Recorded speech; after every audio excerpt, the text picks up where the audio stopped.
ng utak? Yes or no? O, eto sagot. Yes or no muna. Dun sa- Yes or, O, yes or eto no muna. sagot. Yes or Biblical no? basis ako. O, Hindi, yes biblical or no basis muna. ako. Bago ka Bakit sumagot, yes. sumasagot ka ba ng categorical kanina? Hindi, di ba? Wala O, to, ako wala to. makinig ka. Unang tanong Makinig ko, ka yes or muna. no. Hindi, O, yes or no makinig ka muna. muna, bro. Makinig ka muna. Sasagot ako.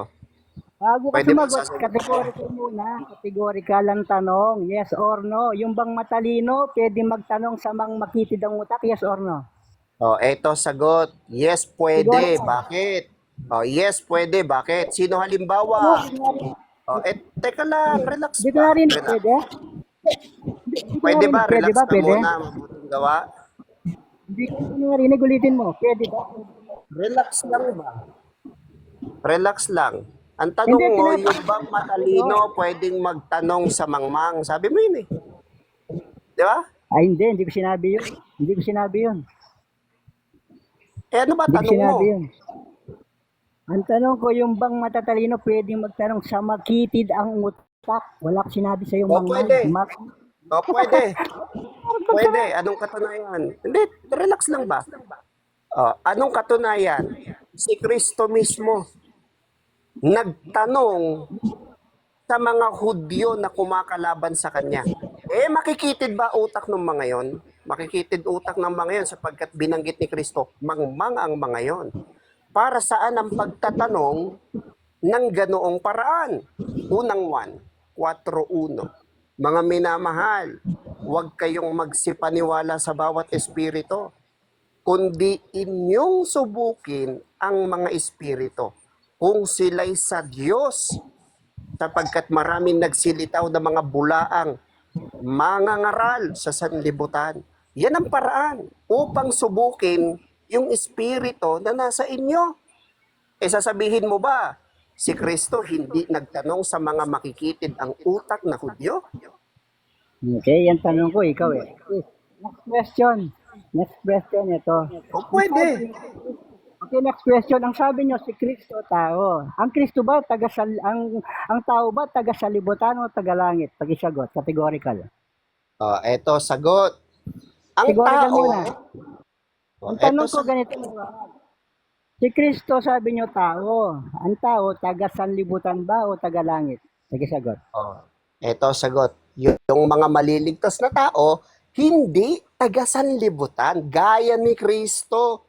Anong katunayan? Babasa ako sa iyo ng talata, sapagkat di naman itinuro ni Soriano sa ito. Hebreo 11, talatang 16.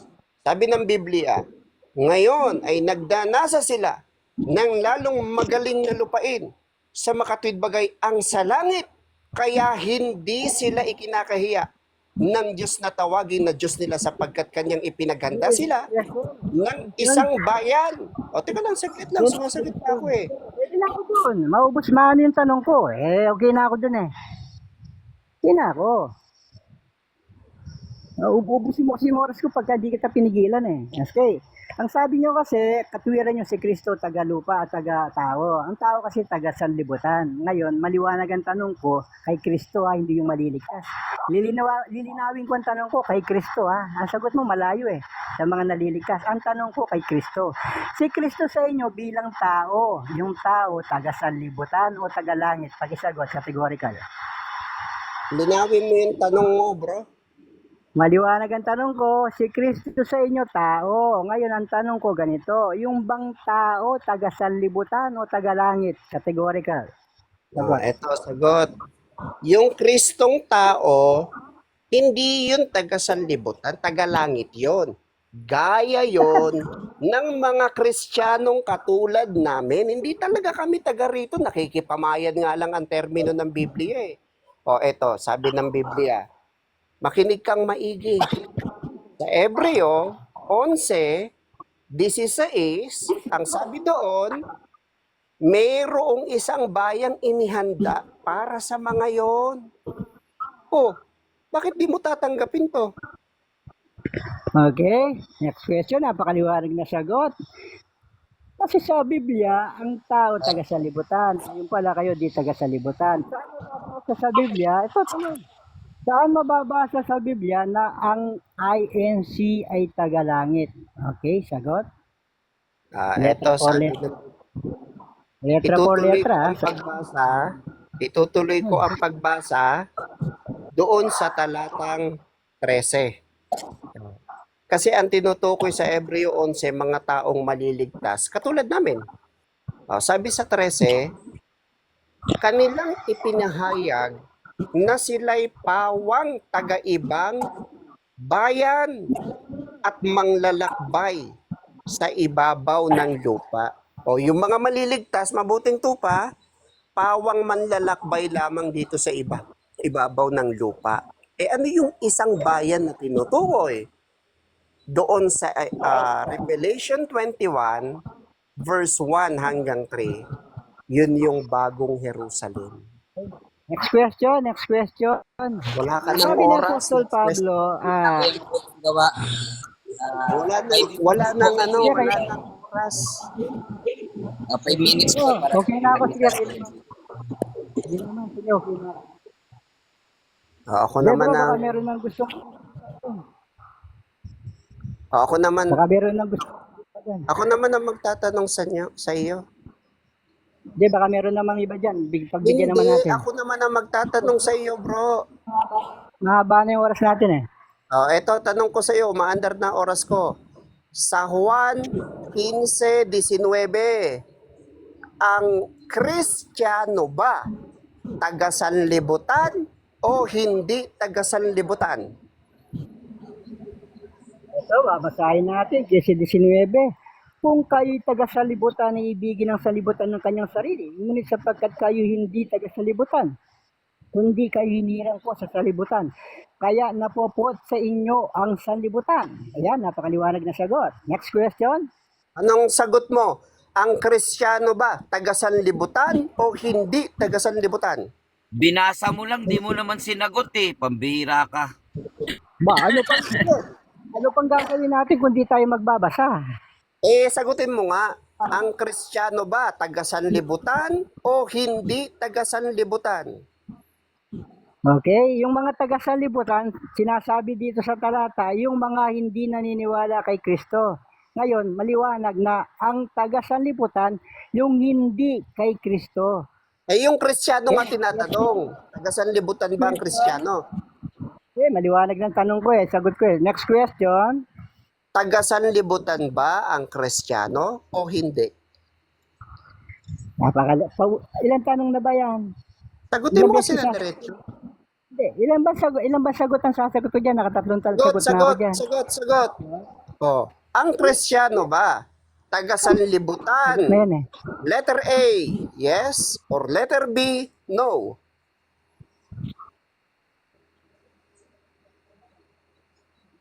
Okay, next question. Para makarami kang tanong. Letter A or letter B? Ano sagot mo? Okay, letter A and letter B. Dalawa. Okay, next question. Kung letter A at letter B, anong talata na ang Kristiyano ay taga-sanlibutan?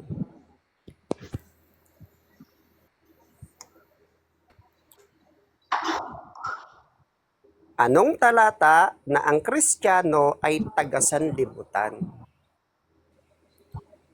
Okay, ang tanong mo, saan talata ang Kristiyano ay taga-salibutan? Ito naman napakaliwanag sa 15:19. Ang sabi sa nasulat, kung kayo taga-salibutan, ay ibigin ng salibutan ng kanyang sarili, ngunit sapagkat kayo hindi taga-salibutan. Hindi! Amen! Amen. Yung mga next Kristiyano. question. Next question. Kung ang tao, Kristiyano pinag-uusapan natin, kung ang Kristiyano hindi taga-sanlibutan, taga-saan yan?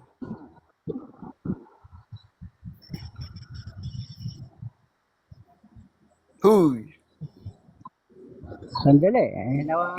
Lumipad. Amen.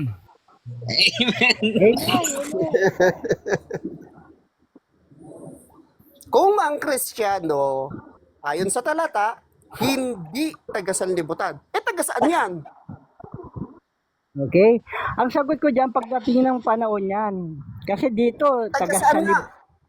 sanlibutan pa mga Kristiyano. Dito Taga saan? makinig ka, sumasagot tayo eh.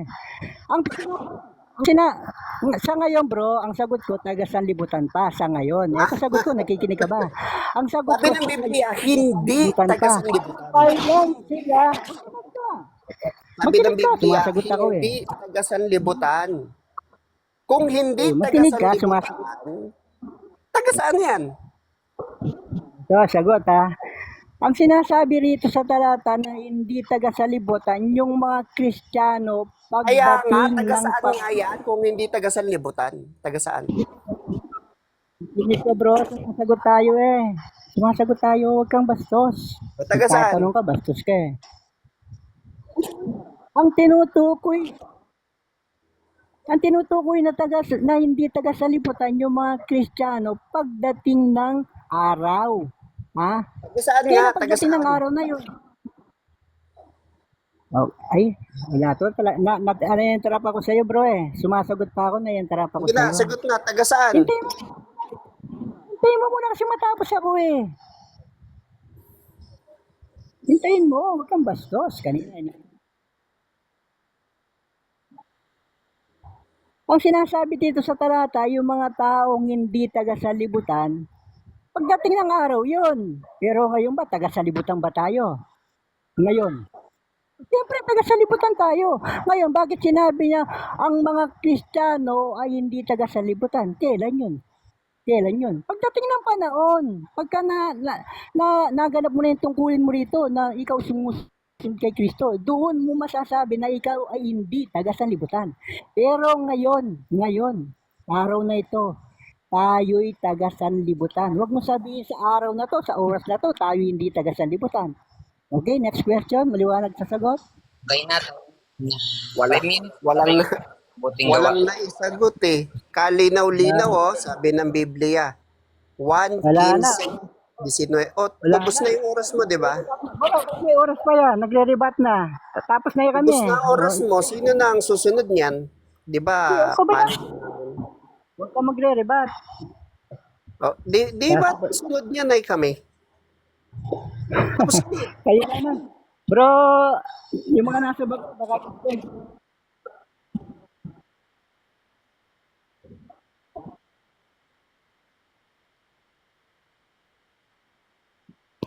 Bro, kung pwede, makikipag-usap, isa lang. Ang dami nila bro, wala kanina, ang dami nila. Oh.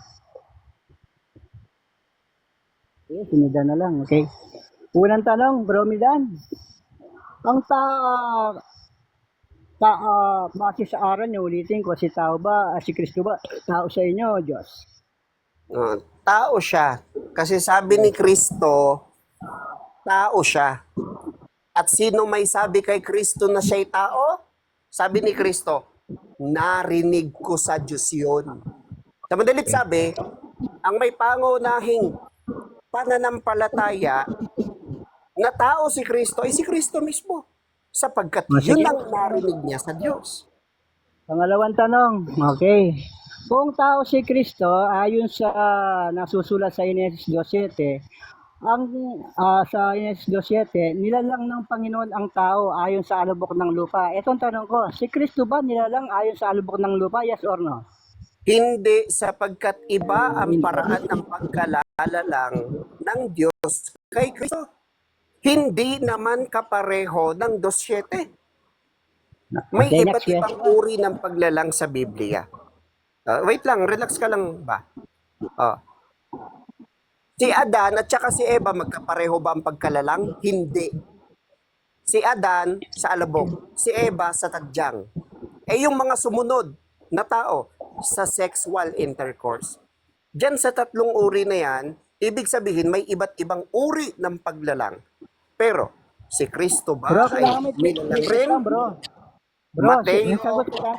1:18 hanggang 20 sa pamamagitan ng Espiritu Santo sa ganun siya nilalang. Okay. Sabi mo, pangalawa. Ito, pangalawang tanong. Sige, pangatlong tanong. Sabi mo,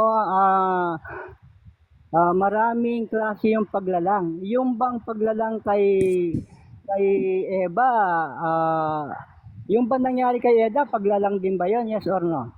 Paglelang yun. Kaya nga, sabi Okay. ng Okay, Biblia, okay. Okay. relax ba? Sumasagot pa ako. Yes, paglelang yun. Yes, paglelang yun. Kaya nga, ang sabi ng Biblia, Genesis 1:26, nilalang daw ang lalaki lang ba? Hindi. Sabi ng Biblia, kasama ang babae sa nilalang. Sinong unang babae ang nilalang ng Panginoong Diyos? Hindi naman sa paraan katulad ni Adan. O edi si Eva, sa tadyang ni Adan mismo. Sige, next question. Pangatlong tanong.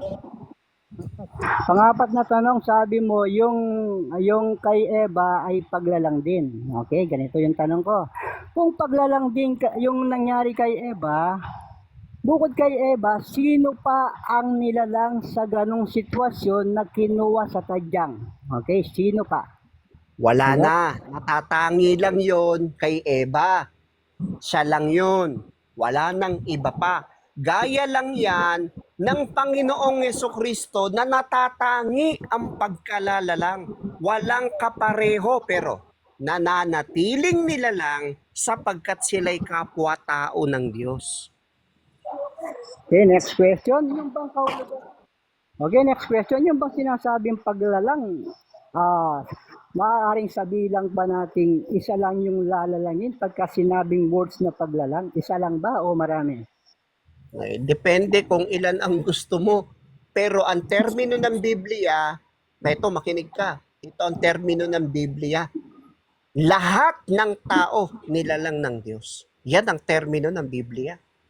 Okay, ang tanong ko maliwanag, sabi mo, dalawa at tatlong klaseng paglalang. Pagka paglalang kasi sinasabi sa Biblia, paglalang, marami yun. Sabi mo, si Eva ay kapag nalalang sa pamamagitan ng pagkuha sa tadyang ni Adan. Paglalang yun para sa'yo. Ngayon, pagka paglalang, ibig sabihin nun, marami, paglalang eh. Bakit ngayon sinasabi mo si Eva lang? Alin ba ang tama? Yung kahulugan ng paglalang, isa lang o marami ang kahulugan ng paglalang? Yung kahulugan ng paglalang, makinig ka ha, yung kahulugan ng paglalang kay Eva ay nangangahulugang siya'y nilalang. Ganon din kay Kristo, ganon din kay Adan, at ganon din sa lahat pa ng ibang mga tao. Ito ang pinagkaiba, yung paraan ng paglalang. Si Adan sa alabok, si Eva sa tadyang, si Kristo sa Espiritu Santo, at ang mga natitira pang ibang tao ay sa sexual intercourse. Okay, kasunod na tanong. Maliwanag si Kristo, hindi nilalang sa pamamagitan ng sex intercourse. Saan siya nilalang ayon sa talatang 1:23? Sa laman ba o sa espiritu? Espiritu Santo nga, Yes, amen. nilalang ang Kristo sa pamamagitan ng Espiritu Santo. Nilalang pa rin eh. Kaya nga nang magturo si Apostol Pablo sa Kolosas 1:15, si Kristo kabilang, kasama sa mga nilalang ng Panginoong Diyos. Okay, bakit? Uling tanong, bakit dito sa talatang Mateo 1:23 na ang sinabi doon sa bata na pagdadalang tao ni Maria ay tatawaging Emmanuel?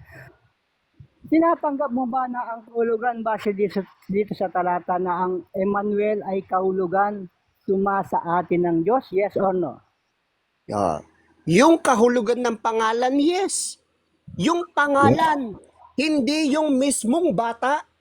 Kasi kung lahat ng may pangalang Emmanuel ay ganyan ang pagkaunawa mo sa likas na kalagayan, nakalimutan mo yata si Manny Pacquiao, ang tunay na pangalan, Emmanuel. O tunay na Diyos ba si Manny Pacquiao sa'yo? Kasi si Kristo mayroong tinatawag na theophoric name na hindi lang siya ang may katangiang yan. Marami pang lingkod ng Diyos ang may theophoric name. Yun ay sa pangalan lamang at hindi sa likas na kalagayan. Nang magturo ang tinutukoy ng Biblia na Jesus na may pangalang Emmanuel, ano ang likas na kalagayan? 1:8:40, sabi ng Biblia, mula kay Kristo, tao. Eh bakit hindi mo maintindihan yan? Mabuting gawa. Sabi ng Kristo, kayo'y sa inyong amang... Okay, next question. Ang sabi Okay, next question. Sabi sa talata sa tinanong ko sa 1:23 ng Mateo, narito ang dalagay magdadalang tao at manganganak ng isang lalaki. At ang pangalang itatawag nila sa kanya. Kanino? Kanino itatawag? Doon sa isang lalaki. Ano ang itatawag sa kanya? Emmanuel, na kung liliwanagin ay sumasa atin ng Diyos. Ngayon, ang tanong ko, ang nakasulat ba rito sa binasa natin na Emmanuel, sumasa atin ng Diyos o sumasa atin ng tao? Categorical. Sumasa atin ang Diyos sapagkat yun Amen. ang kahulugan ng pangalang Emmanuel. Yun Okay, ang ayos na ako. kahulugan ng pangalang Emmanuel. Yang pangalang Emmanuel na yan, kaninong ikinapit yan? Sabi ng Biblia, taong nagsasaysay ng katotohanan. Totoong tao yon, mabuting gawa. Bakit di mo maintindihan yan? Sabi ni Kristo, kayo'y sa inyong ama.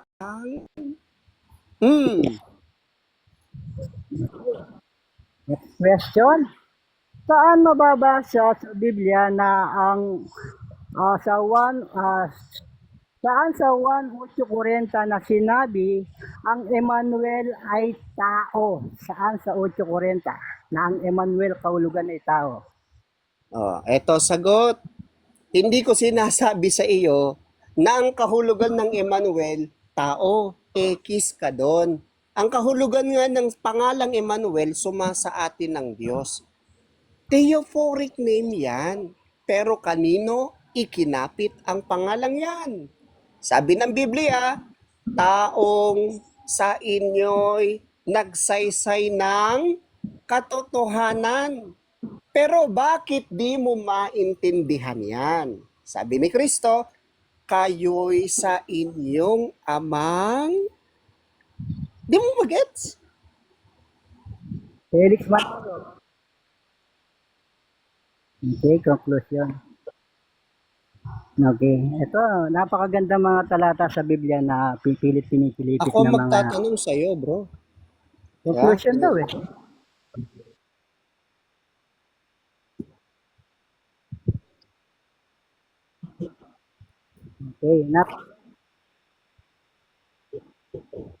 Okay, napakaliwanag ng mga talata na nagsasaysay na alam naman natin na ayaw tanggapin talaga ni Iglesia ni Cristo eh.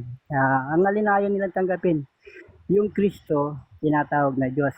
Base dun sa pasugo nila, pagka daw Kristo ay Diyos, maling salin yun. O kaya, maling unawa. Kaya kahit anong gaano kalinaw pang talatang bibigay natin sa kanila, talagang hindi nila tatanggapin. Napakaliwanag naman dito eh. Sa binigay natin talata na 1:23 na ang tatawagin ang sinabi rito yung isang manganganak ng isang lalaki, maliwanag naman diyan na ang tinatawag ang papanganak na isang lalaki walang iba diyan kundi ang ating Panginoong Jesucristo eh. Ngayon, anong sabi doon sa papanganak? Tatawagin Emmanuel. Emmanuel, maliwanag. Ano ba ang kahulugan ng Emmanuel? Maliwanag po, napakaliwanag, pero nilalabo nila. Sumasa atin ang tao. Hindi. Letra por letra. Diyos. Bakit ayaw nilang tanggapin? Dahil nga meron nga sila sa pasugo na hindi nila tatanggapin kailanman kahit nakasulat pa letra por letra na si Kristo ay Diyos. Sa mga ganong klaseng tao, ano ang sabi ni Apostol Juan? Basa tayo ng talata sa 1:8:44. Basahin natin. 1:8:44. Baka naubos na yung oras natin. Kayo sa inyong amang diablo at ang mga nais ninyong ama, ang ibig ninyong gawin. Alin? Ang pumilipit ng talata. Anong gusto pa nilang gawin? Ayaw nilang tanggapin yung pagka-Diyos ni Kristo. Kaya anong sabi sa 44? Kayo sa inyong amang... alam nyo na yun. Ngayon dito sa 1:8:40, itutuloy mo lang yung basa. Tutuloy mo lang, pinuputo nila sa 40. Bakit yung 1 hanggang 40 lang ba? Hanggang 40 lang ba yung 1? Basa tayong talata. Diretso natin. Dito sa 56, anong sabi? Nagalak ang inyong Abraham, na makita ang aking araw at nakita niya at natuwa. Meron bang tao na nakita? Dun, si Abraham, sa laman. Pinakalolo na niya, sa laman yan. Bakit nakita ni Abraham?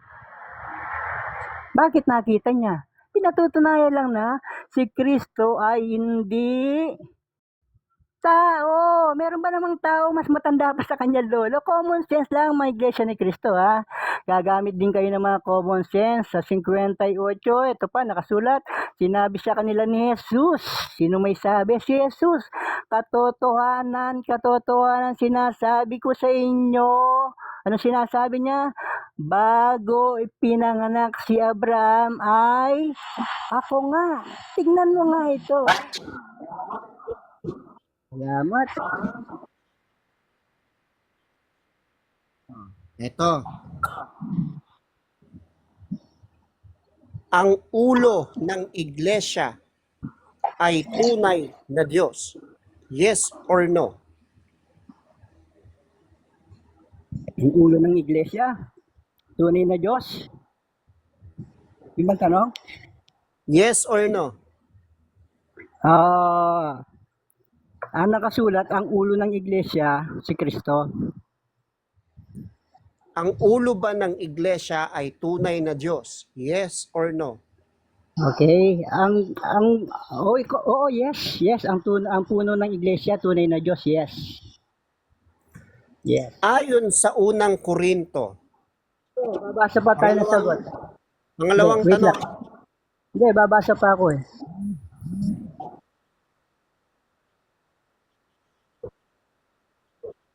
Okay, paliwanag. Ang puno ang tanong niya, ang ulo ba ng iglesia tunay na Diyos? Opo. Yes, tunay na Diyos. Bakit? Kasi ang pangulo ng iglesia si Kristo. Kaya maliwanag na ang pangulo ng iglesia ay tunay na Diyos. Bakit? Kasi ang pangulo ng iglesia, walang iba, si Kristo. Bakit? Babasa tayo ng talata, base sa Colosas 1:18, at siya ang ulo ng katawan sa makatwid bagay ng iglesia. Okay, next question. Next question. Sabi mo, ang ulo ng iglesia, yun ang Diyos eh. Yun ang para sa iyo eh. Ayon sa unang Korinto 11:3, sabi ng Biblia, ang Pangulo ni Kristo ay ang Diyos. Tanong, yung bang Diyos na yon? Sino yon? Si Kristo o ang Ama? Okay, ang sagot. Ang pangulo ng iglesia na yun, si ang Ama at si Kristo. Yan ang sagot ko. Bakit? Base Teka sa lang. 1 yes. Ulit lang. Yes, Ang Pangulo ni Kristo ay ang Ama at si Kristo? Hindi. Ang pangulo sa iglesia, si Kristo. At ang pangulo ni Kristo, Ama. Sumasagot ako bro, makinig ka para hindi ka malito. Ang pangulo sa iglesia ayon sa nasusulat, si Kristo. At ang pangulo ni Kristo ay ang Ama.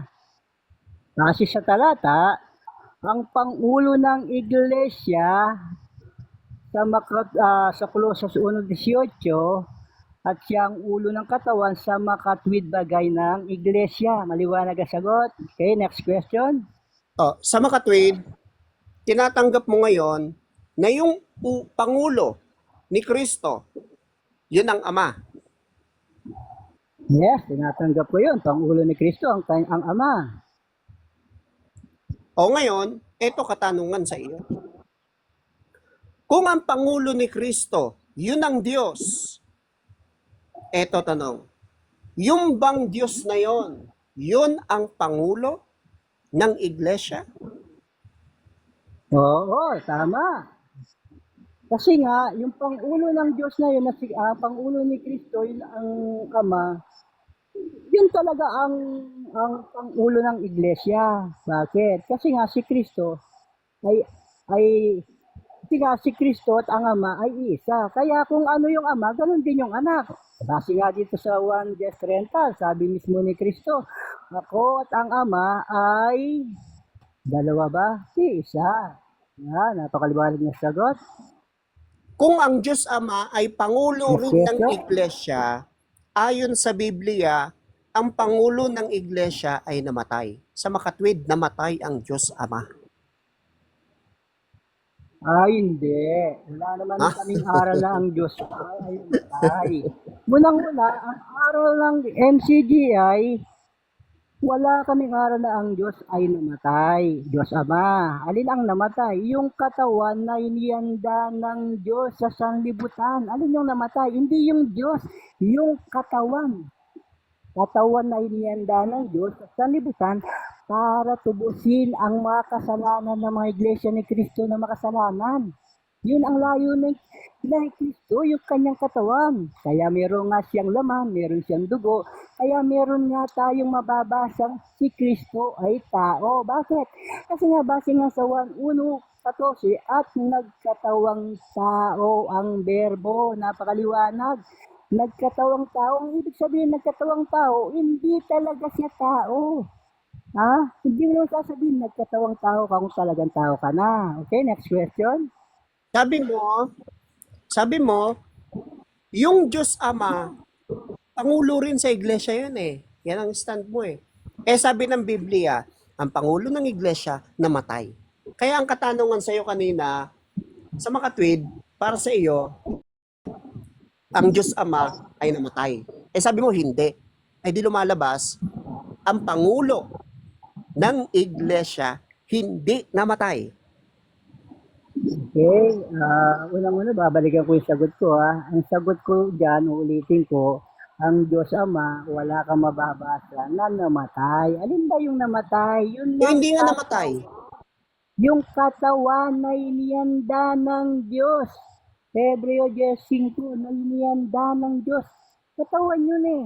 May laman at may dugo. Yun talagang namatay. Pero yung Diyos hindi namamatay. Bakit? Sa 1:4:24, ang Diyos ay Espiritu. Kaya Yung hindi katawan, yung katawan na may dugo, yung katawan na namatay, tunay na Diyos o hindi tunay na Diyos? Okay, ito sagot. Yung katawan na namatay, yun ang nagkatawang tao. Tao nga eh. Paano sasabihin Tunay Diyos? na Diyos o hindi tunay na Diyos? Nasa pagkakatawang tao siya. Kaya nga tunay na tao siya nung nasa Tunay pagkakatawang na tao. Diyos o hindi tunay na Diyos? Ay, sinasagot. Yung katawan na may dugo na namatay, tunay na Diyos o hindi tunay na Diyos? Wala sa tanong mo na yan na categorical. Wala sa tanong mo. Ang sagot ko dyan, ganito. Huwag mo akong pasasagutin sa gusto mo. Ang Wala sagot pa ko lang dyan, isasagot eh. wala dun sa tanong na gusto mong sagot ko. Meron ako sarili sagot. Huwag mo akong ipitin bro ha. Kasi, Ipit yan eh. Next question. Yung bang katawan, yung laman, sabi mo kanina, yun ay tao. Tanong, ang tao ba ay Diyos? Yes or no? Siyempre, sagot ko dyan, tao nga eh. Tao nga. Yes or no? Ang tao ba ay Diyos? Yes or no? Ang tao ay tao. Okay, no. Okay, no. Kasi nga tao. Okay, kasi nga tao eh. Paano mo ko tatanungin na ang tao eh? Diyos, tao nga eh. Common sense lang. Meron bang tatanungin mo ko yung tao, Diyos? Siyempre, tao nga eh. Nagkatawang tao nga. May laman, may buto, may dugo, may hininga, napapagod, namamatay. Alin yung namamatay? Yung katawan, hindi yung Diyos. Bakit? Kasi ang katawan, yun ang inihanda ng Diyos sa mga tao. Hindi naman yung yung sinasabi mo na mamatay ang Diyos. Maling-mali kayo doon. Okay, next question. Next. Next question. Sabi mo, ang tao ay hindi Diyos. Tanong, ano ang buong pangalan ng tao na sabi mo hindi Diyos? Ano ang buong pangalan yan? Ano pangalan? Kanino pangalan? Ayan sabi mo ang tao ay hindi Diyos. Ano ang buong pangalan ng binabanggit sa talatang ito na hindi Diyos para sa iyo? Basahin mo, medyo malabo yung ano ko. Basahin mo yung talatang binigay mo dyan. ang taong si Kristo Jesus. Ano ang buong pangalan ng tao na sabi mo hindi Diyos? Okay. Katulad ng sinabi ko sa inyo kanina, Pangalan. yung pangalan, pangalan, Jesus. Pangalan. Jesus. Maliwanag yan. Amen. Buong pangalan. Buong pangalan. Kristo. Okay, di ko mabasa nga eh. Kristo di ko na- Jesus. Kristo Jesus. Yung Di mo pala, makita? Cristo Jesus pala eh. Ayan nakasulat. Cristo So, Jesus. si Kristo Jesus ay hindi Diyos. Si Cristo, ito, si Cristo Jesus, nung nagkatawang tao siya, nasa pagkakatawang tao, kaya hindi siya Diyos. Nasa pagkakatawang tao. Amen! Amen! Hindi pala Diyos. Katawang tao. Amen! Amen. Thank you. Amen! Yari na.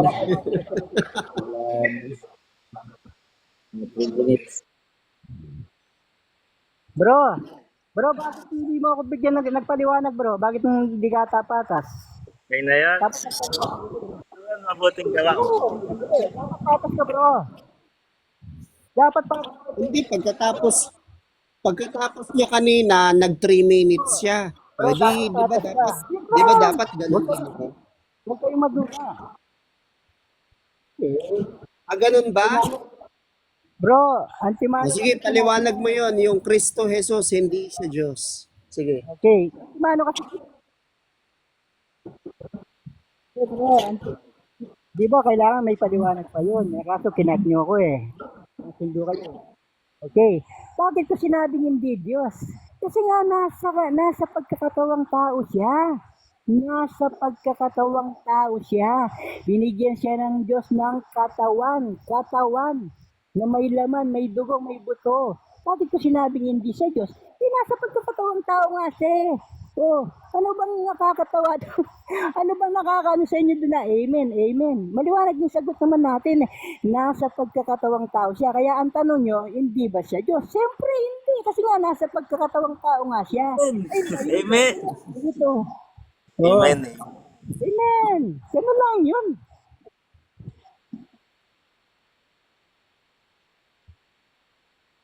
Okay. Alam nyo, mga nakikinig, madalas na paratang sa aming mga iglesia ni Kristo, ibinababa daw namin ang pagkilala namin kay Kristo sapagkat ayaw namin siyang kilalaning tunay na Diyos. Ang gusto lang ng iglesia ni Kristo, ang Panginoong Jesucristo ay tao na mababa sa likas na kalagayan. Alam nyo mga nakikinig, yang uri ng ganyang pananalita ay pawang panguupat lamang sa amin. Ang pangahawak namin na ang Kristo ay hindi tunay na Diyos at siya'y tao ay nakalapat na mainam sa talata ng Biblia. Sa madalit sabi, pinanghahawakan lang namin ang katotohanang nakasaad sa Biblia. Ang pangahawak sa katotohanan, sinasabi ng Biblia, yan ang makapaghahatid sa tao para sa kaligtasan.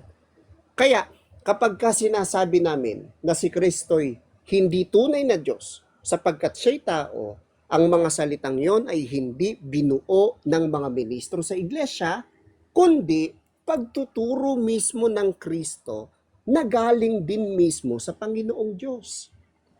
Ngayon, sa Biblia, alam nyo ba na isinaad ni Apostol Pablo na si Kristo ay hindi nagkaroon ng pagbabago. Na kung paanong ang anak ng Diyos ay nakilala nila, nananatiling yun ang kanilang pagkilala sa Panginoong Jesucristo? Ito talata ng Biblia. Hebreo 8, ang talata ay Hebreo 13:8. Ito nakasaad sa Biblia. Si Jesucristo ay siya ring kahapon at ngayon, oo, at magpakailanman. Ang tinutukoy ng mga panahon dito, mga kaibigan, ay panahong Kristiyano. Siya ring kahapon, nagpakilala bilang tao.